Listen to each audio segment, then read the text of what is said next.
Greetings, Guardian. Today we're going to show you how Bill built this voice modulator.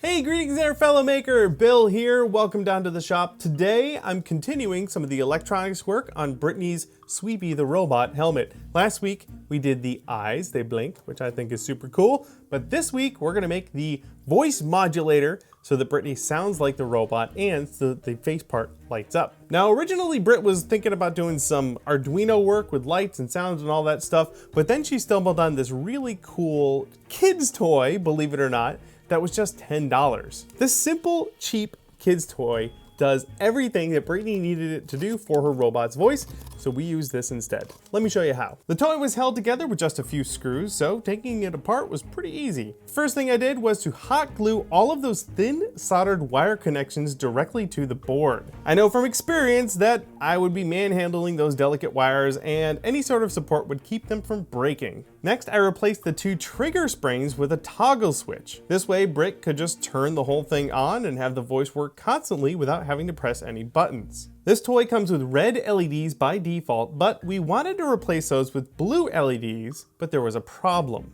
You see, those stock lights were getting about 1.5 volts and our replacement LEDs would need at least 3. So I poked around on the board and I found a tiny resistor just before the connection to the LEDs. I carefully removed that resistor and bridged the gap in the circuit with just a little bit of solder. I removed the stock LEDs to keep them from burning up, and I tested the resistorless circuit. And I'll be pretty honest here, I got super lucky. At this point, it was actually pulling just over 3 volts. That's just a little bit high for those blue LEDs, but since they won't be on constantly, I think it'll probably be okay. After checking the circuit with a multimeter and confirming the voltage, I went ahead and stuck one of those blue LEDs on there and it worked great. Next, I wired the new LEDs to a couple of strips of foam for installing them inside of the helmet. These were all wired in parallel, just like the original lights. I gave myself plenty of slack with all of the wiring so there wouldn't be any issues when the time came to install them. And speaking of slack, I lengthened the leads on the microphone and the speaker.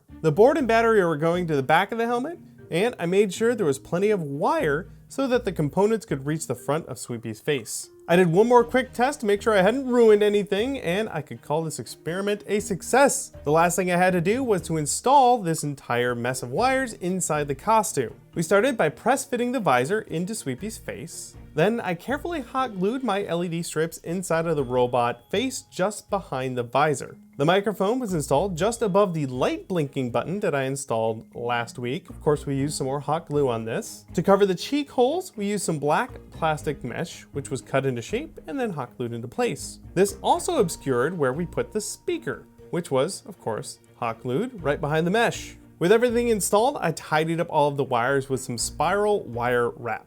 The board was hot glued into the back of the helmet and the battery was secured with a piece of elastic, finishing up the installation. And there you go, that completes the voice modulator for Brittany's Sweepy the robot costume. Mind the spill, Guardian. Whistle protocol broken. Guardian?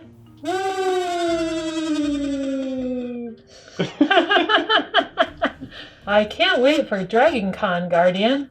I'm super pleased with how this turned out. It was a great idea by Brittany, and I'm really excited that those blue LEDs work out. I think they look awesome. And this was a really cool challenge. I've never done anything quite like this before. Let me know if you've got any questions about this build down in the comments. I try and get back to as many of you guys as I can. Plus, all the tools and materials that we used on this build, you can find those linked down in the description. Hey, we got a whole bunch more videos coming out in this series, plus a bunch more prop and costume tutorials. So if you're new, go ahead and hit that subscribe button so you don't miss them. And that's all I have for you today.